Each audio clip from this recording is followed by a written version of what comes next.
Hi, I'm Kerry, and this is Angela, who's a computer science major, and today we're going to be talking about OT.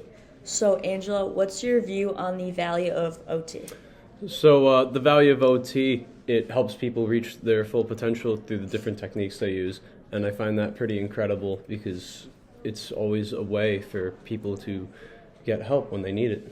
I have a very similar view on the value, and throughout the semester, while I was learning about it, I realized that OTs help their patients in more than just one way, such as getting the things that they would be able to live at home, and they also help them more than just regaining physical abilities after injuries and illnesses, and they also help people emotionally and psychologically, as well as their social well-being.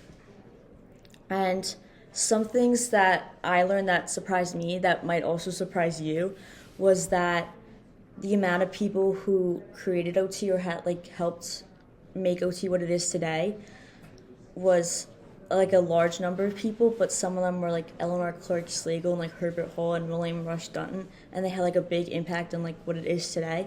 And also, OT began around 1917 and had a big effect in like World War I and World War II, and had an effect on like the soldiers who came back from war and who struggled with like PTSD and stuff like that. And that was like the two biggest things that probably surprised me the most. And then for you personally, what do you think the definition of OT is? I would define OT as healthcare professionals who help people regain independence in their lives.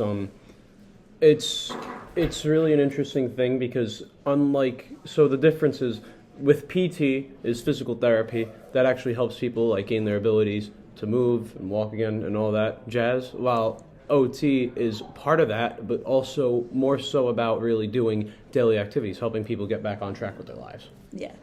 Um, and then for me, occupational therapy is focusing on helping people regain their ability to participate in daily activities that they would do before they were injured or before they were ill.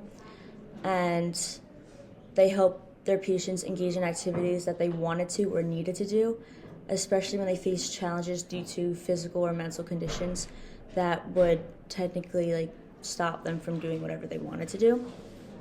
And then, since you're a computer science major, I know you don't do professional development, but I watched this movie called Through the Wisdom of Trauma, which is basically talking about how trauma is like sort of an invisible force, and it like shapes like people's lives in various ways, and that in the movie specifically, like people weren't helping those who experienced trauma, and they were just sort of like throwing them to the side in a way, instead of helping them, and they were kind of seen as trauma leading them to having like a wounded human soul. So before we end our vlog, is there anything else you wanted to add? No, I mean, you pretty much covered all of it. I wanted to say that I'm happy that I learned more about OT because I think it's a wonderful thing. And yeah.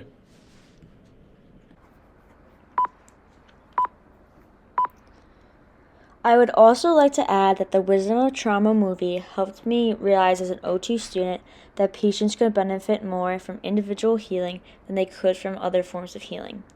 Thank you for watching.